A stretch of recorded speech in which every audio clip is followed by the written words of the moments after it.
अरुणाचल प्रदेश में connectivity roots बनाई जा रही है। आसाम और अरुणाचल प्रदेश में ब्रिज बनाए जा रहे हैं। ये सब इंडिया चाइना की स्ट्रेटेजिक लोकेशन के कारण है। फॉरेन पॉलिसी में काफ़ी इंपॉर्टेंट कीवर्ड्स हैं: जियो politics, Jio strategy and Jio economy. का स्ट्रेट से दुनिया का लगभग 90% ट्रेड होता है। India middle east economic corridor एक इसलिए सिल्क रूट है। ये सिल्क रूट के थ्रू लैंड कनेक्टिविटी बनाएगा और मैरीटाइम सिल्क रूट के थ्रू मैरीटाइम कनेक्टिविटी बनाएगा। और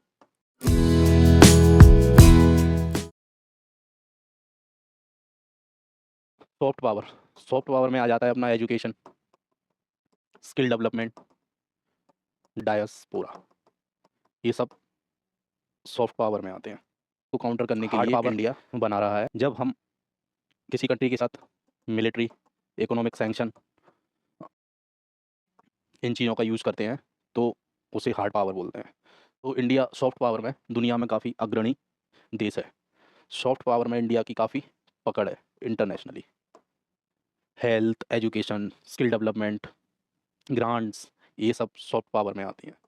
जियो पॉलिटिक्स, ये फॉरेन पॉलिसी में काफ़ी इंपॉर्टेंट कीवर्ड्स हैं: जियो politics, Jio strategy and Jio economics.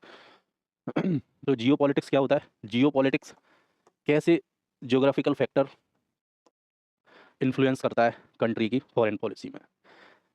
Example में इंडियन ओशन। इंडियन ओशन की जो इंडिया की जो लोकेशन है वो काफ़ी स्ट्रेटेजिक है।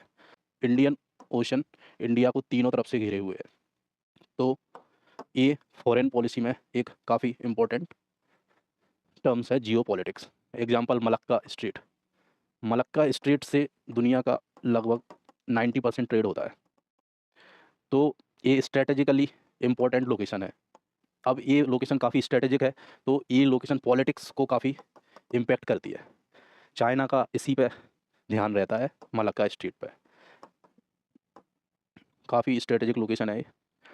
हिमालय, इंडिया चाइना रिलेशन में हम देखते हैं हिमालय ज्योग्राफिकल लोकेशन ये भी काफ़ी इंपॉर्टेंट हो जाती है। उससे लेके इंडिया के काफ़ी बॉर्डर इशू, इंडिया चाइना के जो बॉर्डर इशू बने हैं, तो इस रीजन में इंडिया और चाइना की एक तरह से आर्म्स रेस लगी रहती है। हम देखते हैं कि इंडिया चाइना बॉर्डर पे लद्दाख रीजन में बीआरओ के द्वारा बहुत सारे प्रोजेक्ट, कनेक्टिविटी प्रोजेक्ट चलाए जा रहे हैं। अरुणाचल प्रदेश में कनेक्टिविटी रूट्स बनाई जा रही है। आसाम और अरुणाचल प्रदेश में ब्रिज बनाए जा रहे हैं। ये सब इंडिया चाइना की स्ट्रेटेजिक लोकेशन के कारण है, जो कि इंडिया और चाइना की पॉलिटिक्स को इम्पेक्ट करता है। जियो स्ट्रेटजी, जियो स्ट्रेटजी एक स्ट्रेटजी है। किसके लिए? हमारे जियो पॉलिटिक्स इंटरेस्ट को पूरा करने के लिए। Example act east policy, enhance engagement in south east Asia. अब मलक्का स्ट्रेटेजिक लोकेशन है तो यहाँ जियो पॉलिटिक्स होनी है। अब इस जियो पॉलिटिक्स को हम कैसे एग्जीक्यूट करेंगे? तो मलक्का साउथ ईस्ट एशिया में आता है, तो साउथ ईस्ट एशिया से हम कैसे कनेक्ट होंगे? तो इसके लिए इंडिया की एक फॉरेन पॉलिसी है, एक्ट ईस्ट पॉलिसी। तो एक्ट ईस्ट पॉलिसी के थ्रू हम साउथ ईस्ट एशिया से कनेक्ट होते हैं और यहाँ से हमारे जियो पॉलिटिकल इंटरेस्ट पूरे होते हैं। ये हमारी एक जियो स्ट्रेटजी है। क्वाड, क्वाड के इंडियन ओशन में चाइना को काउंटर करते हैं, तो ये एक जियो स्ट्रेटजी हो गई एक तरह से। हालांकि क्वाड एक मिनीलैटरल ग्रुप है जिसमें हमारी क्वाड में हमारी 4 कंट्रियाँ हैं: US, Japan, Australia, India. Water infrastructure development along LAC हम पहले डिस्कस कर चुके हैं।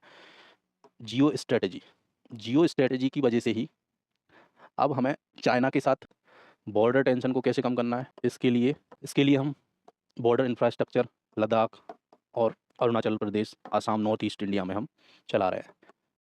तो ये सारे टूल्स है, ये एक टूल्स है जियो पॉलिटिकल इंटरेस्ट को पूरा करने के लिए। जियो स्ट्रेटजी एक टूल्स है, एक स्ट्रेटजी है। इसके बिना जियो पॉलिटिक्स हमारा अधूरा है। जियो इकोनॉमिक्स, जब हम जियो पॉलिटिक इंटरेस्ट को पूरा करने के लिए इकोनॉमिक टूल्स का सहारा लेते हैं तो उसे जियो इकोनॉमिक्स बोला जाता है। Geo economic is the use of economic infrastructure such as trade, investment, technology, energy sanction in to achieve geo political and geo strategical object. Example, अब इंडिया ने जियो इकोनॉमिक्स के थ्रू अपना कैसे जियो पॉलिटिक्स का object पूरा किया। अब एक PLI स्कीम है, प्रोडक्शन लिंक इनिशिएटिव। किसी भी प्रोडक्शन पे गवर्नमेंट सब्सिडी देती है, जिससे हमारे इंडिया में इंडस्ट्रियल डेवलपमेंट होगा, डोमेस्टिक प्रोडक्शन को बूस्ट मिलेगा और हमारी पॉलिसी मेक इन इंडिया को बूस्ट मिलेगा इससे। इन सारी चीज़ों से क्या होगा, हमारी चाइना पर डिपेंडेंसी कम हो जाएगी। PLI स्कीम, तो ये एक हो गया हमारा जियो इकोनॉमिक टूल हो गया PLI। IMEC, India middle east economic corridor, ये किस लिए? चाइना का है BRI object, BRI initiatives, border road initiatives. तो ये चाइना को काउंटर करने के लिए बनाया गया है। तो इससे हमारा जियो पॉलिटिकल ऑब्जेक्ट पूरा होगा।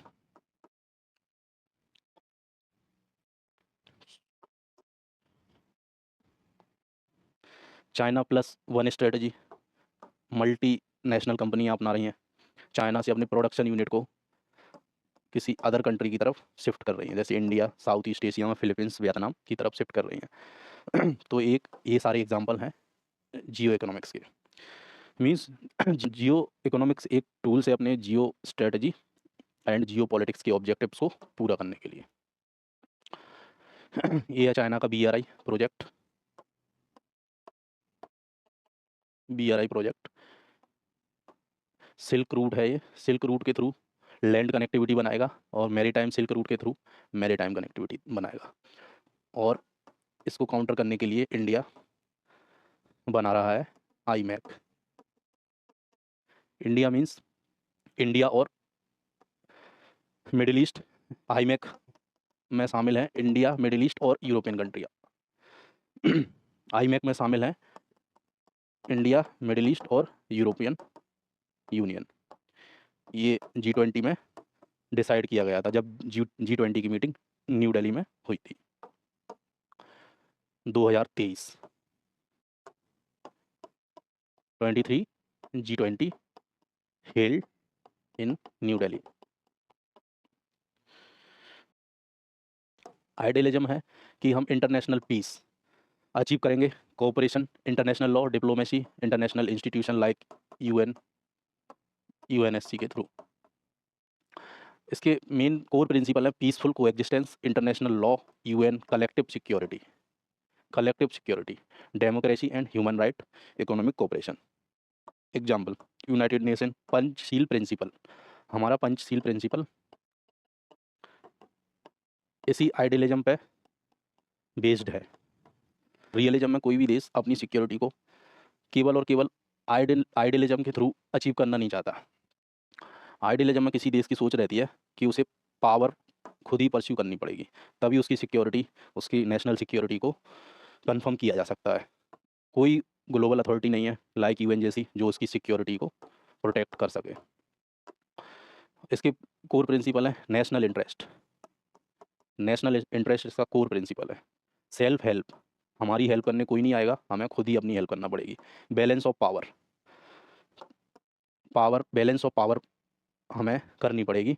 विदाउट बैलेंस ऑफ पावर हमारी नेशनल सिक्योरिटी नहीं हो सकती। जैसे एग्जांपल बैलेंस ऑफ पावर में इंडिया चाइना।